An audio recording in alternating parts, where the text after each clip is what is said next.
I think we can actually start our webinar. So hello everyone and thank you for joining us today. My name is Elena Grinyuk and I am Regional Manager for the Central Eastern Europe at the SME Banking Club, and I will be host today. And today we are going to discuss the topic of digital factoring services for SMEs and the digital sales model. And I'm glad to be joined by Michał Pawlik, co-founder and CEO at SMEO, an online factoring fintech company in Poland. Hello, Michał, and thank you for joining us and readiness to share your experience. Hi, nice to see you, everybody. So before we start and go to the topic, so let me quickly mention some organizational moments. So our webinar is scheduled for half an hour. We are recording this webinar, so right after we finish, you will receive the link to this video and to the presentations. And in the end of the webinar, we're gonna have time for your questions. So please type your questions even during the presentation, and we will be ready to answer them in the end. And please ask your questions by typing them into the chat. So let's go to the topic. Let me give you a very short overview on what we see in the Central Eastern Europe market in the area of digital factoring services for small companies. So last year we did a research, and actually what we found that less than 10%, and namely actually 2 banks have fully digital both lending processes and factoring process for SME customers. This year, so right now we are updating this information, and the final study will be ready in June. But what we see that in terms of banks' offer for factoring services for SME, there is no changes at the beginning of this year. So actually 2 banks in Poland offer a completely online process for domestic factoring, so meaning that a customer can apply online, upload invoices and have this invoice finance, so without leaving the home or office. So these banks in Poland are mBank, and they offer this for entrepreneurs mainly, and ING Bank, which offers these both for entrepreneurs and for big companies as well, for corporations as well. And also in Poland, there are 4 fintechs that offer also fully digital factoring process for small business customers. And if we look in the Central Eastern market, also in Romania, we have one company called iFactor, which is more like a B2B marketplace when SME customer can upload the invoice, and there is also a pool of investors that are ready to finance this invoice. And this is actually what we have in the region right now. And Michał, I remember that we discussed last autumn during our conference in Warsaw that your percentage of digital sales in SMEO equals 80%. And 20% is left for some partnerships and phone calls, so sales like this. While on average in the banks in the region, the statistics is vice versa. So digital sales make maximum 20%, and 80% is done via relationship managers or branches. And as now sales via branches are becoming less relevant while we are staying at home, and the digital sales is becoming a real need now. So we're eager to learn from you as much as we can, and I'm passing a word to you. Yes, thank you very much. Let's start maybe from the first slide. Welcome everybody. As you see, I'm in a car on my way somewhere in the middle of Poland. So as we just have this 30 minutes for this meeting, I'd like to first briefly give you an overview of SMEO and then focus on our online sales model and leave you a lot of time for questions, which are very important. So as you know, we are online factoring company presented for 3 years on the Polish market. Our product meets exactly small and medium enterprises' demand for working capital. Let's just see our team, as I like to introduce my team. I think what is important that the founders of the company have already established two other factoring companies in Poland. In 2011, we established a company called Idea Money. The company was was sold to the Idea Bank for 35 million euro. And in 2014, we established the NFG, the company which is not exactly a factoring company, is more like something between invoice and the loan, invoice loan product. So the rest of the team are managers, of course, from IT, banking, some factoring or leasing companies. As I mentioned, our product is the invoice factoring product.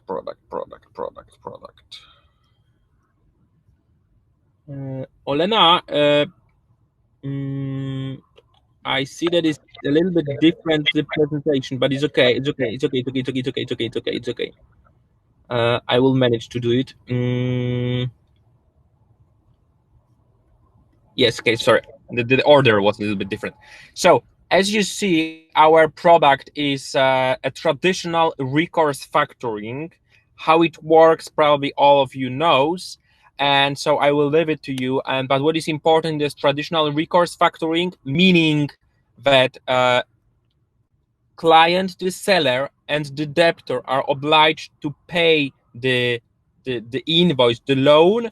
And second, what is important, there is a notice of assignment. So the contractor, the debtor, always knows about the transaction, and he is obliged to pay the invoice to us according to this notice of assignment. So this is not a silent factoring, which is quite popular in some institutions in our region. So the eligibility criteria on the right, as you see, we finance invoices with the payment term even up to 90 days. We finance invoices in two currencies, in Polish zloty and in euro. But let's focus only on a market now, and then we will move to the sales process. So as you see, our target market is composed of these very small companies, the sole traders, very, very small businesses, but also we have the clients in these micro entrepreneurs and SMEs, because as you saw in this eligibility criteria, we offer the product up to 60,000 euro, which is quite high as a financial product available online and available only online. So it's 250,000 zloty or 60,000 euro. Just a few words about our competitors. Some of them Olena mentioned previously. So there is, of course, the NFG, the company which we established a few years ago. There is the Monevia, the company which is more, they have more traditional paper product, and they focus on a TSL sector, so transport, shipping, and logistic. We focus more on the IT, e-commerce, and companies from like more services, not productions. As you see on this graph, banks are present also on this market, but not so as in this market for large companies, where of course the banks have their presence stronger. Let's move maybe to the sales and distribution process. If you have any questions during my presentation, I see the chat all the time, so you could ask the questions also here. So let's focus on the process. So the process of obtaining a factoring limit is fully online and fully digital. And of course, the process of obtaining the factoring limit is a first step. Then the company could finance the invoice. But the first is to obtain the factoring limit. It's very easy. It's just 6 steps. First step is create a free account. Then they have to just put their tax identification number, and all data are automatically downloaded. Then the crucial step the step where we use the PSD2 European Union directive advantages. So we automatically download the bank account statement. Of course, as the entrepreneur give us the access to that. The next step is very easy, filling this simple form, then acceptance of course, required consents. And from step number 5 to step number 6, there is the credit risk decision. According to this factoring limit, it will take maximum 19 seconds to get this final decision. As the company has this access, okay, the clients, they receive the access to the, let's say, the home banking, where they can finance the invoices. I like to just show you now this process. Olena, będziemy musieli, we have to change the presentation, sorry, but probably you download the old version. No, this is the last recent. Okay, sorry, that is my fault. So just finish it. So does I now like to show you this process from the risk management perspective, which is probably very important for you. So the same process, how it looks like, what is going on behind the front office, what the clients see first. As you see here, is this first step when the clients go through this form. Then the system works, very free systems. First is anti-fraud system, which is based on the machine learning. Then the automated risk system scoring, which use mostly the information from credit risk bureaus, but also this bank statement information, which we download based on this PSD2 European Union directive. And of course, our solution, the bank statement parser. This is crucial solution, because this solutions allowed us to read, let's call it read the bank statement of the company in less than 2 seconds. Then, upon receiving a factoring limit decision, entrepreneur can access their, let's call it home banking, what you see here on this mobile, because it's of course available on a desktop or mobile on laptops or iPads, or maybe tablets. So then they upload the invoice. The invoice could be a picture of the invoice, or it could be a PDF, of course. It depends on the format. Then what happens?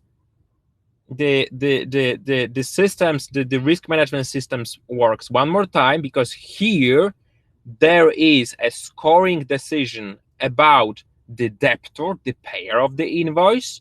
Then, of course, the relationship analysis between the issuer of the invoice, the seller, and the payer of the invoice. And of course, we have to make a decision about the single invoice if we like to finance it. Here is our machine learning, our system based on machine learning, which makes the decision about the payment of the invoice or not. Of course, here everything is also online and digital. If the decision is positive, if the verification is positive, then the funds are transferred to the customer's accounts in 15 minutes. This 15 minutes is a time which we need to transfer money to the client's account system, because we use this fast transfer, which are available in Poland. Just briefly about the yes, because it's not the yeah. So now maybe some numbers. Our sales, how we reach our clients. As I mentioned, there are two groups. First is this online channel, and second is this partnerships.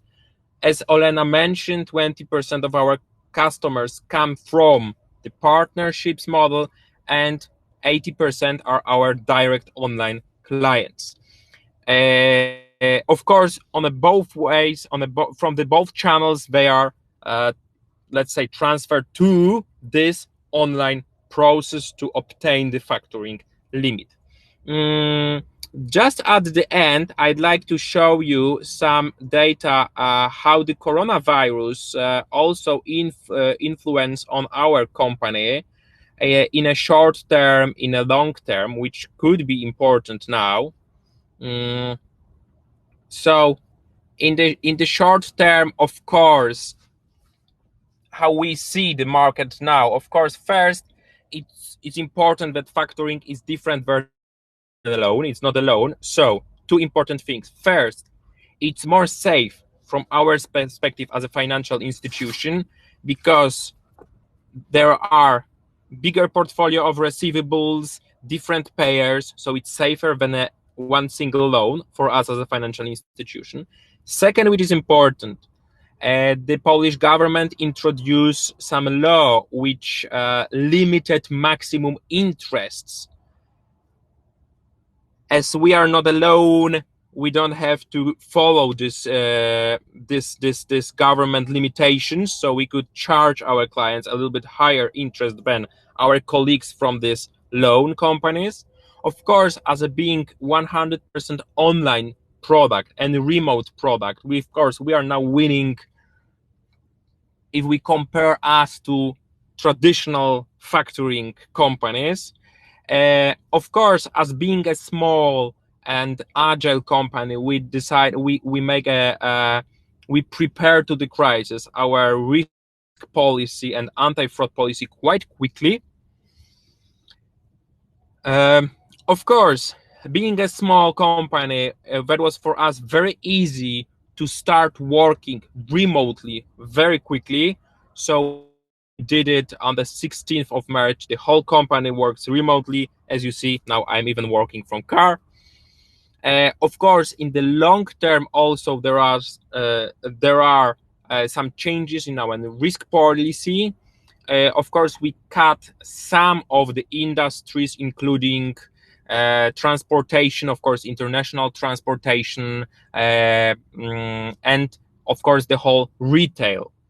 And of course, using this coronavirus crisis, we also use it to cut some cost internally in the company, including some redundancy of employees, especially employees which work with our traditional channel, with our brokers, as the brokers are not working anymore now because they have to stay at home.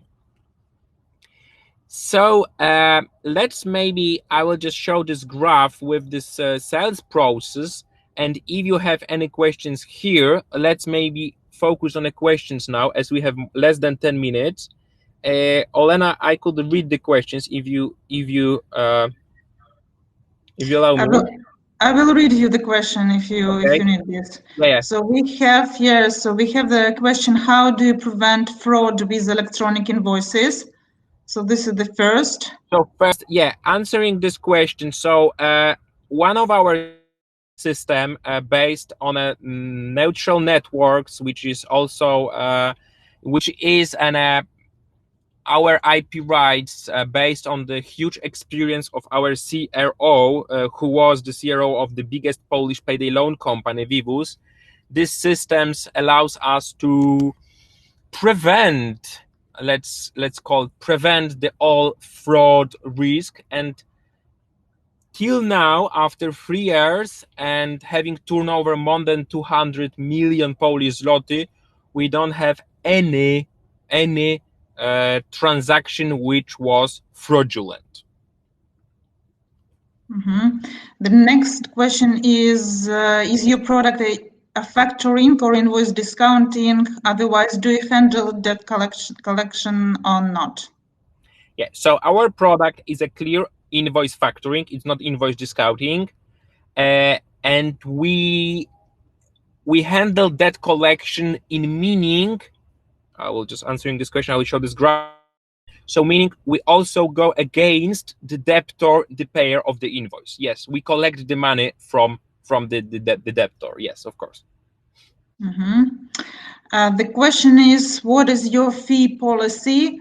And also the question from Jacques. I don't know, Jacques, maybe you will a bit describe what do you mean. So you wrote only bank can found the invoice? I don't No, no, no. think.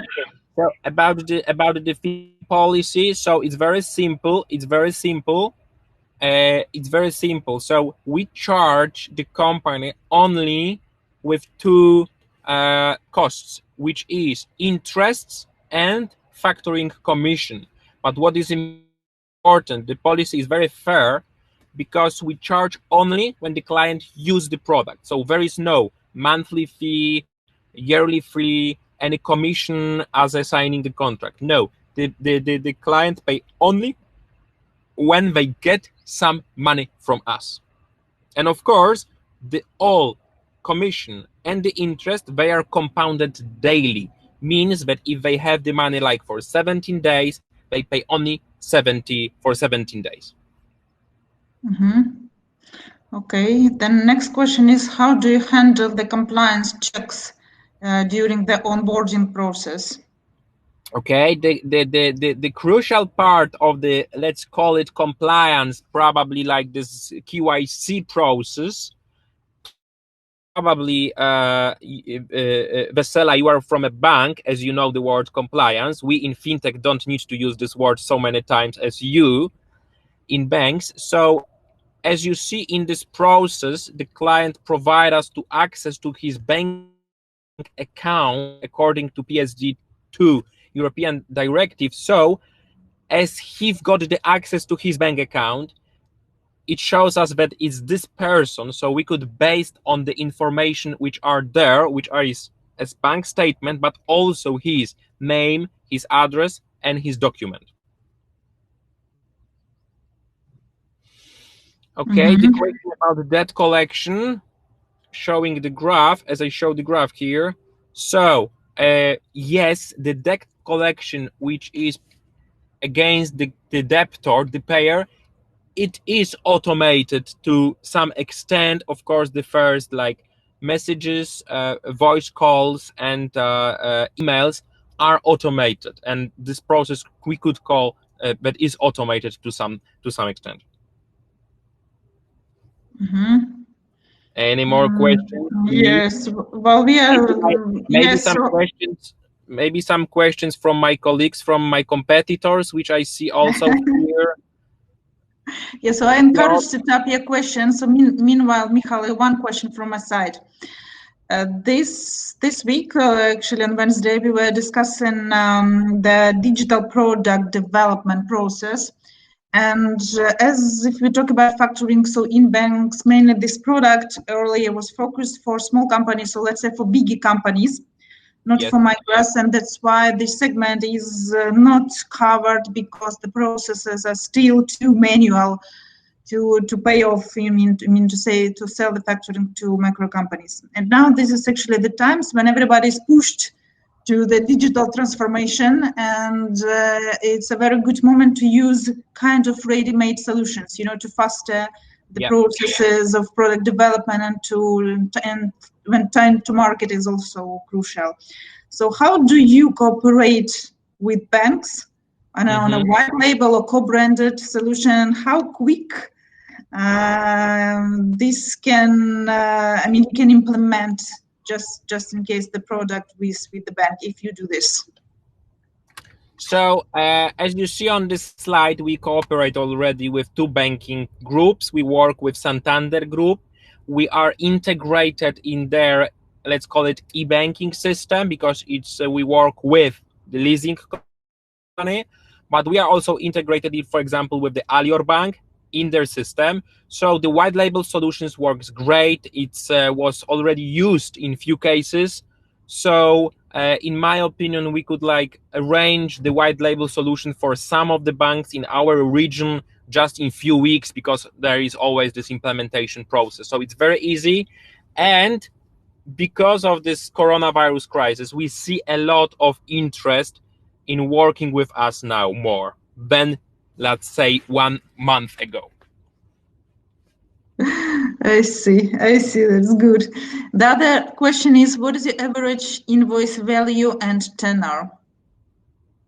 Yes, so the average tenor is about 45 days. It's the same in the whole market in Poland, and the average invoice is about let's call it in euro, it would be about 3,000 euro. Okay, I think you have these numbers in your presentation, right? So we will share with our attendees all the materials. The version which I will send you in a minute. The next question is, Michał, in your opinion, is factoring easy to completely sell online without call center contact? Which factor is the most important to sell factoring services through online channel? So in my opinion, it is possible to do it online, and we try to sell it only online. So we try to avoid a human interaction, including the call center. Some of the changes in our structure, which we did last 2 weeks, was also to fire some of the people which works on a call center, because now we try to shift all the flow of clients to work only online, and they have to do it alone, because in my opinion this process which I show you, it's so simple that we don't need any human help here.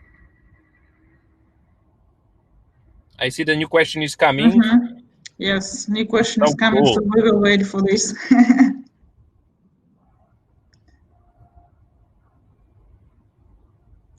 Even 3 of them is coming. Yes, we have actually today a lot of attendees. So we had 60 registration, and a lot of attendees are present now in the room. So yes, I think we will have more questions now. How do you fund yourself?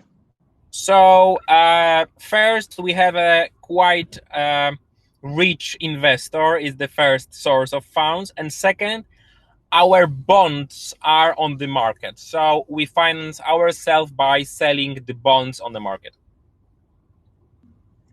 Thanks. The next question is, how do you evaluate the creditworthiness of the buyers? So I will show this slide with that. It's this one. So as you see here, after there is the upload, the client uploads the invoice, then we start the verification of the payer and the debtor. So knowing his tax number, knowing the name of the company, we use our systems to collect data from internet about the debtor, the paying, but also collecting data from some sources like credit information bureaus. I will just tell you exactly. So there are this credit information office, economic information bureaus, commercial information agencies, debt exchanges, public registers. Yeah. Yeah, okay. The next question is, what are the similar products available in Poland, and what is your market share? How do you calculate this? So 2 of my competitors are here on our chat. Maybe they will answer. No, but frankly speaking, here we have 2 competitors now on the market. Is this Monevia company, which as I mentioned, they are more traditional and they have this paper product, but they are very, very nice competitors. And the NFG, the company which was established by the same team as SMEO in 2014. So I think we share this market quite, like say in 30% each of us. But what is important, the market is huge. It's huge. We have 2 million companies in Poland, and only 4% of companies use factoring in Poland. So in my opinion, there is no competition. The market is huge. It's an ocean of clients. Yes, and also I remember the statistic that only 10% of small companies knows what exactly. The factoring is. So this is exactly. Also a large function. Okay, we have next question. So first, how do you fulfill the anti-money laundering regulation requirements? Probably you are from a bank. The question from the bank. As I mentioned, during this process, we received the client's access to his banking account, where we have a confirmation of the name and of the address, which is enough to comply these regulations. In our case, we are not a bank. Remember, we have a little bit different regulations. Yes. The next is, how long does it take from application to the disbursement, to the first disbursement to the customer? So as I mentioned, this process takes, like, as you see, it's quite simple. It takes about 1-2 minutes to fill the simple forms here, then the decision 19 seconds, and then upload the invoice. It could be like 2-3 minutes, the whole process. So then we have a question for the how much do you charge for the transaction, but I think there was an answer about the fee policy. Yeah. I propose to switch to the next one. Are there any registrations needed in public databases of your transactions? Yes, there is, because as we are integrated with the Credit Information Office, which is integrated with the all banks in Poland, we also share the data about our clients to this database. Yes. Are your customers new to factoring in general as a product, or do you win clients from traditional factors banks? As the traditional factors and banks are not so present on this part of the market, mostly our clients are new clients, so we are the first factoring companies in their, let's say, business lives. Yes, the next question is, you don't require assignment of entire buyer's ledger, but you finance individual invoices. Exactly. We finance individual invoices. Sometimes it is the whole ledger, but they send invoice by invoice. Yeah, the answer is positive. Yes. The next question is about KYC process. Actually, there was an answer. So do you handle the KYC process fully remote? Yes. The answer is yes. We have seen statistics that Polish market of factoring is above 50 billion euro. What share has come to use e-factoring platforms? Less than 0.0001%. Everything is traditional. Yes. What is the next step if you don't have access to the customer bank account? Finish of the process. It's negative decision, negative credit risk decision. It's crucial. If we don't have the access, negative decision. Just let me check if I'm. Yeah, we go through all the questions. Yes, I think we read all the questions. We're waiting for the new one. Actually, we have we can have several minutes more. So please type your questions if you have one right now. Just I'm checking. Yes, I think we answered everything we had till that moment.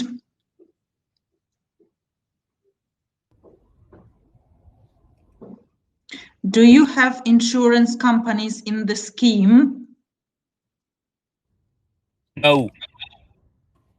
The short answer, no.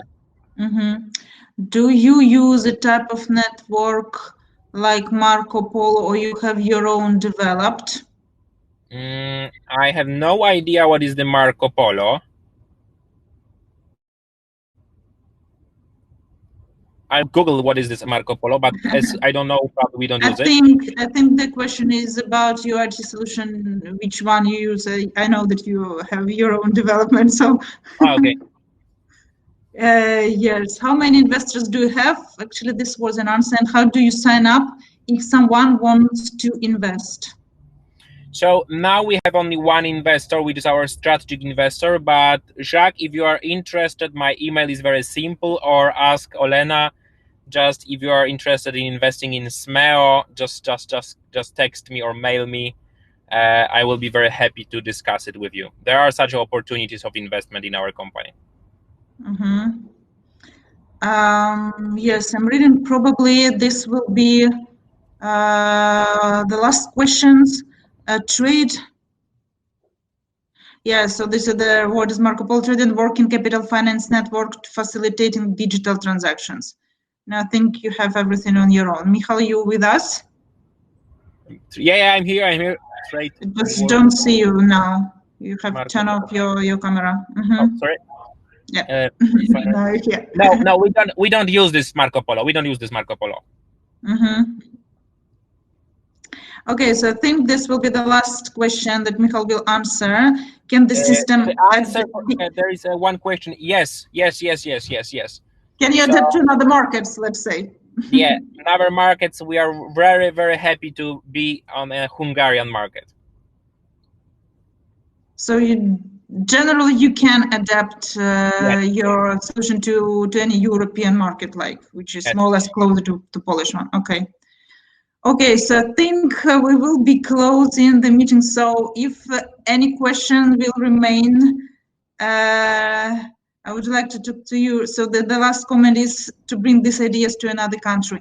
So if any question and ideas of cooperation will appear, so please write to me and to Michal. After this webinar, we will give you all the contacts to us, and also you will receive some materials from us of the detailed presentation from Michal as well, where you can find more details. So, and also please feel free to write to us, and we will be continuing answering you by the emails. And let me just, while we see maybe one additional comment will appear, let me also invite you to our next webinars next week. So every Monday we have now during April and May Agile Mondays. So every Monday at 11 Central Eastern Time in the morning, we are talking about agility. So next Monday's topic is Agile Finance. So you are welcome to join. And on April 16, we will be discussing how to digitalize trade finance services for SMEs in the banks, and how their cooperation with alternative solutions like B2B marketplaces can help in this and fasten the process. So yes, thank you all for your attention, for your questions, for your engagement, and see you next time online. Thank you very much. Bye. Thank you very much. Thank you very much.